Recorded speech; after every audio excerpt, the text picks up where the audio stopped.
சியோமெனி வால்வர்டேவை ஒரு knock out punch பண்ணியிருக்காரு அப்படின்ற மாதிரி சொல்றாங்க. இன்னொரு சைட்ல வால்வர்டே வந்து அவரே டேபிள்ல இடிச்சு ரத்த காயம் போட்ட மாதிரி சொல்றாங்க.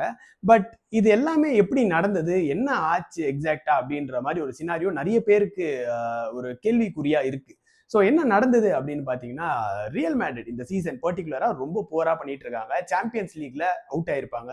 அண்ட் ஸ்பானிஷ் லீக்லயுமே வந்து இந்த தடவை பார்சா தான் டைட்டில் அடிக்கிற மாதிரி போயிட்டு இருக்கு. ஸோ ஒரு பெரிய ஒரு வஸ்டான ஒரு சீசன் சொல்லலாம் ரியல் மேட்ரிடுக்கு. அண்ட் இந்த சீசன் மட்டும் கிடையாது, ஒரு 2 சீசனாவே வஸ்டா தான் போயிட்டு இருக்கு. ஸோ அதனால பிளேயர்ஸுக்கு ரொம்பவே ஒரு ரேஜ் மூமெண்ட் மாதிரி போயிட்டு இருக்கு. ரீசெண்டா ப்ரெஸ் ஆகட்டும் சரி, மீடியா ஆகட்டும் சரி, ஃபேன்ஸ் ஆகட்டும் சரி, எல்லாருமே வந்து ஒரு மாதிரி ரொம்ப ப்ரெஷர் பண்ற மாதிரி இருக்கு. ஏன்னா இப்போ ஒரு பீரியட்ல ரியல் மேட்ரிட் ஒரு கிரைசஸை நோக்கி போயிட்டு இருக்காங்க. ஸோ எல்லாத்து காரணத்தை வச்சு பார்க்கும்போது இப்போ ரீசெண்ட் டைம்ஸ்ல என்ன நடந்ததுன்னா, ஒரு ஃபியூ டேஸ் பேக் அதாவது ஒரு ட்ரைனிங் செஷன் நடந்திருக்கு. ரியல் மேட்ரிட் பிளேயர்ஸ் எல்லாருமே வந்து ட்ரெயின் பண்ணிட்டு இருந்தாங்க. ஸோ அந்த டைம்ல எக்கச்சக்கமான ஒரு அக்ரெசிவ் டேக்கிள்ஸ் 2 பிளேயர்ஸ் கிட்டமும் வந்திருக்கிற மாதிரி சொல்றாங்க. அண்ட் இது எல்லாமே வந்து ஒரு டிஃப்ரெண்ட் மீடியாஸ், ஒரு 2-3 மீடியாஸ் வச்சுக்கோங்களேன், ஸ்பானிஷ் மீடியா, அவங்க சொன்ன இன்ஃபர்மேஷன்ஸ் தான் எல்லாமே. ஸோ அக்ரெசிவ் டேக்கிள்ஸ் மாற்றி மாற்றி போட்டுட்டு இருக்காங்க. அண்ட் ஹீட்டட் ஆர்கியூமெண்ட்ஸ், அதாவது வாய்க்கா தகராறுன்ற மாதிரி ஒரு பேச்சுவார்த்தைகளில் 2 பேருமே ஈடுபட்ட மாதிரி ஒரு ரிப்போர்ட் சொல்கிறாங்க. ஸோ சியோமெனி ஆகட்டும் சரி, வால்வர்டே ஆகட்டும் சரி. ஸோ இந்த இது வந்து ட்ரைனிங் செஷனில் மட்டும் நடக்கல. ஸோ டைரெக்டாக அவங்க ட்ரெஸ்ஸிங் ரூம் போயிருக்காங்க. ஸோ ட்ரெஸ்ஸிங் ரூம்லேயுமே இந்த மாதிரி ஒரு சம்பவங்கள் நடந்த மாதிரி நிறைய மீடியா அவுட்லெட்ஸ் சொல்கிறாங்க. பட் டிஃப்ரெண்ட் டைப்ஸில் சொல்கிறாங்க. ஒரு 3 விதமான ஒரு சம்பவம் நடந்த மாதிரி சொல்கிறாங்க. என்ன அப்படின்னு பார்த்தீங்கன்னா, ஃபர்ஸ்ட் இது அப்படின்னு சொல்றது என்னன்னா, வால்வர்டேக்கும் சரி, சியோமெனிக்கும் சரி, 2 பேருக்குமே ஒரு பயங்கரமான ஒரு சண்டை நடந்தது ட்ரெஸ்ஸிங் ரூம் உள்ள. அண்ட் ரியல் மேட்ரிட் பிளேயர்ஸ் தான் வந்து அவங்களை தடுத்து விட்ட மாதிரி ஒரு மீடியா சொல்றாங்க.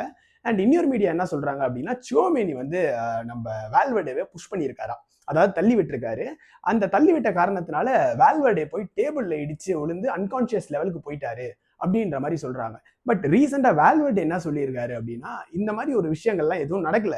ஸோ எங்களுக்குள்ள ஹீட்டட் ஆர்குமெண்ட்ஸ் இருந்தது எல்லாமே உண்மைதான். ஏன்னா எக்கச்சக்க விஷயங்கள் போயிட்டு இருக்கு ரியல் மேட்ரிட் ரிலேட்டடா. ஸோ அதனால நாங்கள் பேச்சுவார்த்தையில நானே தலையை டேபிள்ல இடிச்சேன். ஸோ அதனால தான் எனக்கு ஒரு மாதிரி ரொம்ப ஒரு இன்ஜுரி வந்த மாதிரி வால்வர்டே சொல்றாரு. பட் எனக்கு தெரிஞ்சு ஒரு ஒப்பீனியன், ஒரு மீடியா ஒன்னொன்னு சொல்றாங்க. பட் டெஃபினட்டா ரியல் மேட்ரிட் ட்ரெஸ்ஸிங் ரூம்ல பிரச்சனை போயிட்டு தான் இருக்கு. அண்ட் இந்த மாதிரி ஒரு விஷயங்கள் நடந்ததும் உண்மையா இருக்கலான்ற மாதிரி தான் எனக்கு தோணுது. ஏன் அப்படின்னா, எகெயின் ஒரு இந்த மாதிரி விஷயங்கள் நடக்குது அப்படின்னா டெஃபினட்டா டீம் மொரால் அது ரொம்பவே அடிவாங்கும், நடந்துட்டு இருக்கு. ஸோ பேசிக்கா லீக் கேம்ஸ்லயுமே வந்து பெரிய பெர்ஃபார்மன்ஸ் ரியல் மேட்ரிட் கிட்ட இருந்து இல்லை. அண்ட் கிட்டத்தட்ட கோட்டை விட்டாங்க. இந்த தடவை பார்சலோனா தான் அடிக்க போறாங்க.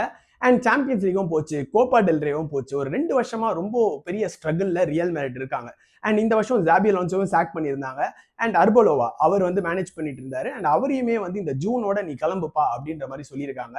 அண்ட் டீமுக்குள்ளேயே கெமிஸ்ட்ரி எதுவுமே கிடையாது. எம்பாப்பே வந்து ஒரு டைம்ல சில் பண்ணிட்டு இருக்காரு, அவரும் பெரிய ஈடுபாடு இருக்கிற மாதிரி தெரியல. அண்ட் டீமே ஒரு மாதிரி கொலாப்ஸ் சிச்சுவேஷன்ல இருக்காங்க, ஒரு மாதிரி கிரைசஸ் சிச்சுவேஷன்ல சொல்லலாம். எல்லா டீமுக்கும் நடக்கிறது தான். பட் டெஃபினட்டா இங்க ரியல் மேட்ரிட் மாதிரி ஒரு பெரிய கிளப்ல நடந்தா அது எல்லா வேர்ல்ட் வைட் பேசப்படும். ஏன் அப்படின்னா இது குளோபலாவே இந்த இஷ்யூஸ் பெருசா இருக்கு. அண்ட் அந்த இன்ஜுரி காரணத்தினால ஒரு பெரிய இன்ஜுரின்னு சொல்றாங்க. ஸோ என்ன ஆயிருக்குன்னா, ரியல் மேட்ரிட் வந்து இதுக்கு நான் டிசிப்ளினரி ஆக்ஷன் எடுப்பேன்னு சொன்னது மட்டும் இல்லாம இந்த இன்ஜுரி காரணத்தினால ஒரு 14-15 டேஸ் ரியல் மேட்ரிடுக்கு வந்து டெஃபினட்டா வால்வர்டே விளையாட போறது கிடையாது. அதுவும் ரியல் மேட்ரிட் அஃபிஷியலா சொல்லியாச்சு. அண்ட் ஆல்சோ இப்போ இன்னொரு நாளைக்கா அதுக்கு அடுத்த நாள் வந்து எல் கிளாசிகோ இருக்கு. ஸோ இந்த மாதிரி ஒரு சிச்சுவேஷன், இந்த மாதிரி ஒரு டைம்ல ஒரு இம்பார்ட்டன்ட் பிளேயர் வால்வர்டே மாதிரி ஒரு ஆள் வந்து மிஸ் ஆகுறது வந்து ஒரு பெரிய ஒரு டிஸ்அட்வான்டேஜா இருக்க போது ரியல் மேட்ரிட். அண்ட் டெஃபினட்டா எல் கிளாசிகோ பொறுத்த வரைக்கும் we can expect lot of things. But இந்த மாதிரி டைம்ல இவங்க பண்ண இந்த செயல் டெஃபினட்டா வந்து ஒரு எல்லாரையுமே ஒரு கேள்வி கேட்கிற மாதிரி ஒரு செயலா இருக்கு. அண்ட் எக்ஸாக்ட் சினாரியோ என்ன நடந்ததுன்னு இப்போ வரைக்கும் 100% யாருமே சொல்ல.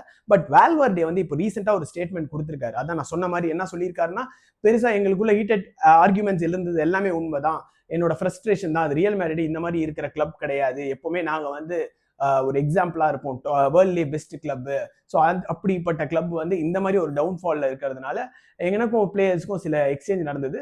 பட் நான் வந்து ஓவர் ஃப்ரஸ்ட்ரேட் ஆயிட்டு நானே தான் டேபிள்ல தலையிடுச்சு, எனக்கு இதாயிடுச்சு அப்படின்ற மாதிரி சொல்லி இன்ஜுரி காரணத்துல சொல்லியிருந்தாரு. அண்ட் அந்த இன்ஜுரி நடந்ததுல வந்து அன்கான்சியஸ் ஆயிட்டாரு வால்வர்டே.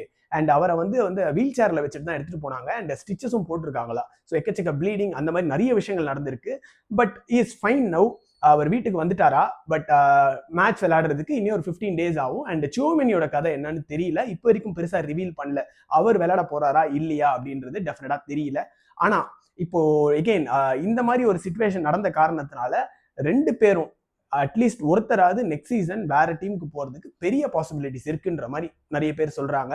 உங்களோட கருத்து என்ன இதுல? ஸோ டெஃபினட்டா உங்களுக்குமே இந்த விஷயங்கள் தெரிய வந்திருக்கும். சூமெனி மேல மிஸ்டேக்கா இல்ல வேல்வர்டே மேல மிஸ்டேக்கான்னு எனக்கு தெரியல.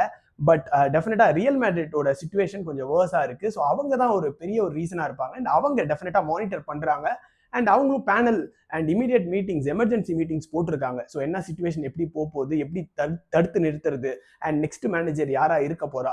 ஸோ டெஃபினட்டா நிறைய கொஸ்டின்ஸ் ரியல் மேட்ரிட் பொறுத்த வரைக்கும் இருக்கு. பட் இதுதான் பாய்ஸ், இதுதான் நடந்தது. அண்ட் டெஃபினட்டா இனி ஃபர்தரா இன்ஃபர்மேஷன் வந்துச்சுன்னா நான் டெஃபினட்டா வீடியோஸ் பண்றேன். அண்ட் இந்த வீடியோ பிடிச்சிருந்தா நான் டெஃபினட்டா லைக் பண்ணுங்க அண்ட் ஆல்சோ சப்ஸ்கிரைப் பண்ணுங்க. இந்த மாதிரி ஃபுட்பால் கண்டென்ட்ஸ் டெஃபினட்டா உங்களுக்கு இனி வரும். அண்ட் ஆல்சோ நெக்ஸ்ட் வீடியோல மீண்டும் சந்திப்போம். Until then it's by from me. நன்றி, வணக்கம்.